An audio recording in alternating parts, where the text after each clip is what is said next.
Hi guys, Sci-fi recap here. Before we start, warning. Spoilers ahead. Today, I'm gonna explain a thriller and science fiction movie, called iBoy. There is a young boy, named Tom. Tom has a childhood friend, named Danny. At school, Tom covertly likes a girl, named Lucy.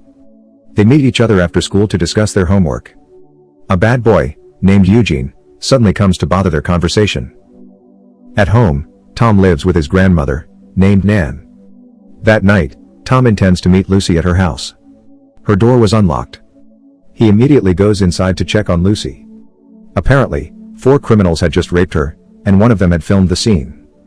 After Tom sees the incident, he immediately runs away and tries to call the police. When his phone is connected, he is shot right in his head. After that night, Tom wakes up in the hospital after being in a coma for 10 days. He sees his grandmother taking care of him. Then the doctor explains Tom's condition. Actually, there were fragments from the cell phone that entered his brain. The fragments entered along with the bullet that hit his head. The doctor explains that he couldn't remove the fragment 100% because it is too risky for his brain cells. The doctor tells him to come back in case something strange happened to him. At home, Tom begins to feel something unusual. Now he is able to listen to conversations from other people's electronic devices very clearly. Transmission of digital data traffic can also be seen by him, due to the cell phone fragments that have been fused with his brain. It's as if he has access to data servers all over the world. He can retrieve any data digitally without using any electronic device. Everything he needs is already in his brain. Tom returns to visit Lucy to apologize to her after a long time they haven't seen each other. He regrets that he couldn't do much to protect Lucy that night.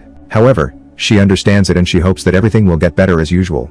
On the way home, Tom listens again to all conversations that occur on electronic devices around him. At one point, he becomes very confused because of things he had never seen or heard before, and finally he passed out. The next day, Tom wakes up from his stupor. He plans to return to school after his surgery break. He meets Danny at school, and tells him that he suspects Eugene of his involvement at Lucy's house incident that night. He says that Eugene's cell phone was connected to Lucy's Wi-Fi right at that time of the incident. But Danny is still not convinced by his current statement. Back to the class, Tom intentionally checks the data transmission from all his friends' cell phones. He chooses to focus on spying Eugene's cell phone. He is very surprised when he finds a video of Lucy being raped that night. From this point on, he's getting more convinced by his suspicions of Eugene. With his superpower, he instantly creates a little explosion on Eugene's cell phone. Eugene gets shocked and the others laugh at him. That night, he goes to a party to spy on Eugene and his men. Now, he knows that Eugene's gang consists of 4 people. Eugene is the leader of the gang. Then he directly walked over to Eugene. Luckily, there is Danny who stops Tom and Eugene from attacking each other. He leads Tom out of the party. For the last time, Tom tells him that Eugene was the perpetrator of Lucy's incident, but sadly he still denies Tom's statement. Tom returns to visit Lucy to cheer her up. From upstairs, they see Eugene and his men laughing innocently. He sees Lucy's expression immediately turn sad, which means she actually knew the perpetrator was Eugene. Unknown messages begin to be sent to Eugene as the beginning of Tom's revenge. From his bed, Tom learns how to hack a system using his superpower.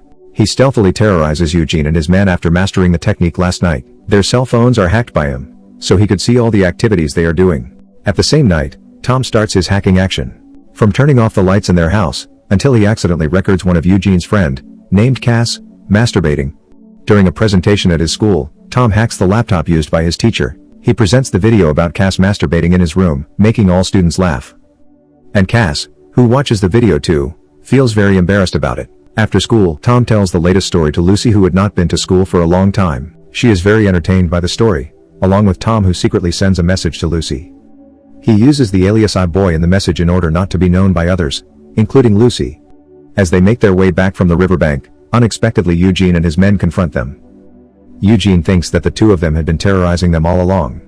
When Eugene wants to beat him up, he immediately sends an unknown message to them that they are targeting the wrong person. They are confused and look around for who is the sender of the message, so Tom and Lucy get a chance to escape from them. After they searched around and couldn't find the sender of the message, they intend to steal a car on the side of the road. When they manage to get into the car, suddenly the car was locked automatically and could not be opened from inside. This can happen because of Tom, who has hacked the car system from afar. He threatens Eugene and his men over the radio in the car. He asks why they attacked Lucy's family, while making the car full of smoke. He intentionally tries to scare them even more by casting fire on the car. Because Cass is so scared, he reveals that they were ordered by someone named Cuts. After Tom gets the answer, he lets them go and soon the car explodes. After getting information about Cuts, he goes to Cuts' house for revenge. Surprisingly, Danny is also in the residence. The television which Cuts and his friends are watching is hacked by Tom. Then, he plays a video that Cuts' car has been peed on. Cuts is very surprised and he immediately goes with his friend to check the condition of his car. Tom goes inside Cuts' house after they came out. He destroyed all the electronic devices inside the house using his superpower. Coincidentally, he also finds Cuts' drug storage box and takes Cuts' drugs with him. With the drugs, he has a brilliant plan. He puts Cuts' drugs into many small packages and puts them where Eugene and his men live. And then he hacks into the police station to report Eugene and his men that they are involved in drugs industry. With the evidence that Tom had previously placed, the next day Eugene and his men are arrested by the police along with the evidence.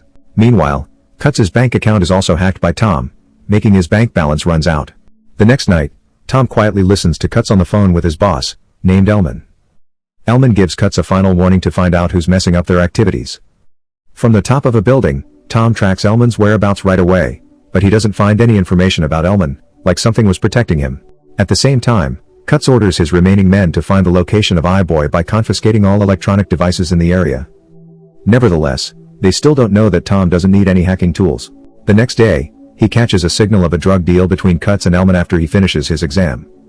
He plans to thwart the transaction at night by burning all the drugs. Tom's grandmother, who is worried about Tom's behavior changed, meets Danny and asks for his help to look after Tom. Danny agreed to help. Meanwhile, Tom remains to follow Cuts' car. Unfortunately, he loses track of Cuts in the middle of the trip because Cuts had thrown his cell phone in a random trash can. With an amazing idea from Tom, he hacks a satellite to track down Cuts' vehicle and finally finds it. He resumes his journey to their base. Tom sees a lot of people guarding the place. He learns martial arts the moment he sneaks into the place. With his new knowledge, he can paralyze one of the guards there. Then he directly sets fire to drugs located not far from his location. When he wants to leave the place, unexpectedly Cuts and his men appear and beat Tom until he almost dies. In an urgent situation, he attempts to make high-frequency sounds with his superpower that can interfere with everybody's hearing. That way, he can escape safely from that place.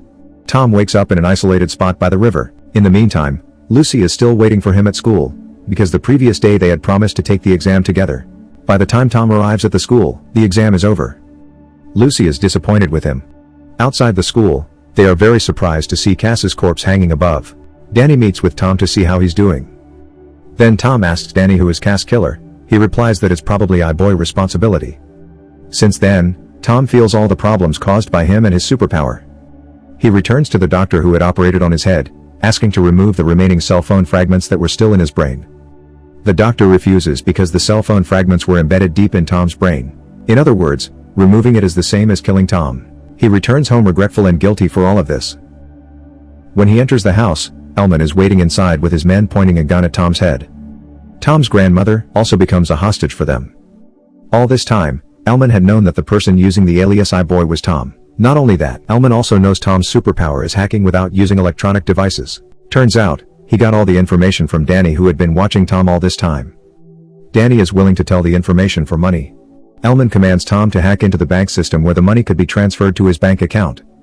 At first Tom refuses to do it, but Elman has caught Lucy at the warehouse and threatens to kill her if Tom doesn't obey his orders. In the end, Tom chooses to comply with him. He starts hacking into the bank system and slowly filling the money into Elman's bank account. Unbeknownst to anyone, Tom hacks into Eugene's cell phone to call the police. After a while, the police come to the warehouse to search the area. However, Eugene and his men manage to escape the search. Lucy, who sees a gun on the floor, instantly takes it and points the gun at Eugene and his men. This time, she manages to escape with Eugene's gun. When she wants to leave the place, she encounters Elman who is carrying Tom. Eventually, she returns to being a hostage and Elman commands Tom again to start filling the money into his bank account. In that situation, Tom tries to save himself and Lucy by hacking their cell phone until it explodes. Tom is able to get out, but suddenly he is hit by Elman from behind using an iron pipe. Elman wants to kill Tom straight away because he is so pissed off. At the right time, Lucy appears with a gun and shoots Elman in the hand. Because he still has some energy, he hits back at Lucy. Tom, who sees the fight, becomes very angry, so he takes out the rest of his power by gathering shockwaves and throws them at Elman until he dies with it. After that night, Tom returns to a coma and regains consciousness after a few days. He is accompanied by his grandmother in the hospital. Things start to get better since Elman died. Now, the area where Tom lives is peaceful and there is no more crime going on. Danny, who has betrayed Tom, wants to say sorry by giving Tom the money he received from Elman earlier. Tom refuses the money and says that not everything can be paid for with money. It is revealed that Danny was the one who recorded the video that night. Definitely, their friendship will never be the same as before. In the meantime, Tom and Lucy start their first date. They can regain their calmness, and now Lucy knows that iBoy is Tom. His superpower to hack is still there, which he can use to do good things. Subscribe to watch more videos like this, turn on notifications and leave a like to help the channel out. Thank you for watching.